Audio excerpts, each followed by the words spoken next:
spring, of course, means the close of another semester for college students. Senior art students at NMU will close out with a final project. So Ashley Kirkland live at the DeVos Art Museum with a look at some of their work. Now, Ashley, what is this musical thing you had us going for? We're going to get to that a little bit later, Vicki. You just hold on just a little bit, and it's actually one of my favorite that I found here. Sorry to disappoint you. But right now, I'm here at the DeVos Art Museum, and I'm with curator Melissa Matusak. Melissa, thanks so much for being here. Sure. Now, there are 54 students whose work are displayed here in the exhibit, but you say it's not the biggest you've had, but it is one of the more prominent ones. Talk to us about it this year. Well, it seems like the students keep just pushing and pushing and coming up with better and better and bigger ideas. Yeah. You know, I always think everything's been done, you know, and that's really, a lot of people say that, well, you know, we live in this postmodern time where every idea has been explored, but every time we have this show, I'm always blown away. Yeah, and you have been here 8 years at the DeVos Art Museum. Talk to us about some of your favorite things as we look around at some of the pieces of art. Well, I think my favorite things are the pieces where the students are really crossing into different boundaries. They're exploring different mediums. We now have the students put their area of concentration on their labels because a lot of times just looking at the work, you're never quite exactly sure what major they're concentrating in because they're working in a lot of different medias. And you say that these students work, obviously they've worked really hard, but people are already interested in purchasing their pieces, but they're not ready to part with them just yet. Yeah, we've had a lot of interest in several of the pieces, but you know, these students work so hard and they take so much time and they're just not quite ready to part with them, or they do have plans to show them or enter them in other shows. Yeah. Now, here's one of my favorite. We're going to get to the music part. This is from Sean Bannigan. Talk to us about this piece really quickly. Well, Sean is interested in the nostalgia of music, and he designed this piece. He's actually a graphic designer, but he's doing interactive graphics. So he does all of the back-end work of the technology of programming this and then comes up with all the design. So you can pick a month, day, and year, and it will give you the top song from the Billboard charts of that day. Yeah, so it's like a modern-day jukebox, and Vicki gave me the year on Twitter. She gave me 1982. So we're going to go to 1982, and let's just pick a month. You can pick a month, and then the day, I don't know.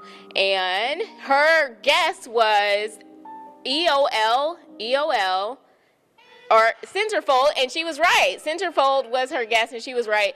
So we've just been in here jamming to this music all morning long because it's very interactive, and a lot of the pieces are interactive here in the exhibit this year.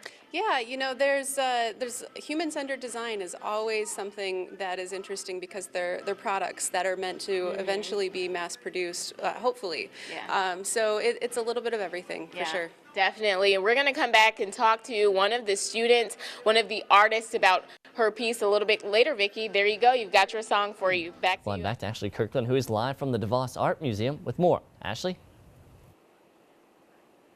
Well, Sam, they have the pressure of finals, but these students also have had the pressure of putting together great artwork, and they did a great job. And right now I'm here with one of the artists, Sarah Nixon. Sarah, thanks so much for being here this morning. Definitely. Now, you're a senior, and you created this great piece of art, which is kind of inspired by an origami. What exactly is it? Yeah, so this is some interactive office storage, and I created like each individual module.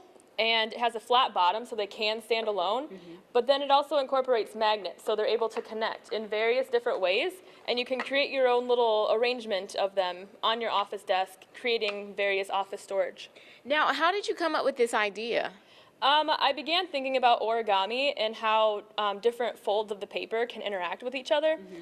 So I created this little shape of like the fortune tellers that I made when I was a young child.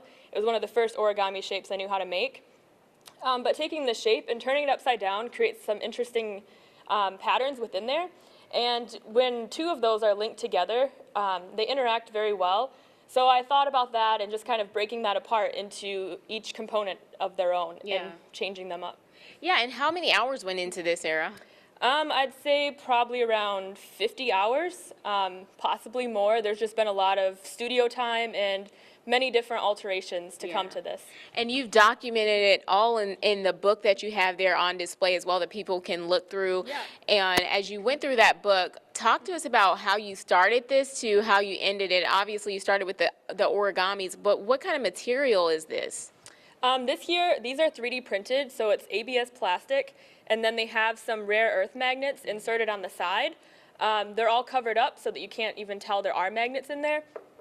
But initially, I started just with some foam, cutting out various shapes, and kind of moved into some polypropylene and like laser cut those to create this same sort of shape of the fortune teller.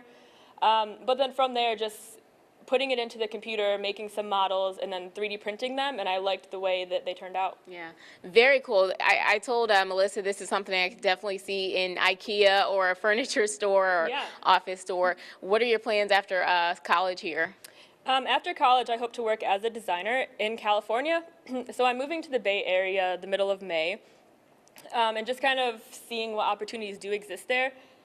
Working for some big companies and kind of exploring the design process further, and possibly incorporating some more origami into things. Yeah, very good. I hope to see those in stores soon. Yeah. Congratulations, Sarah. And if you want to see more, there's so many cool and interactive pieces here at the DeVos Art Museum.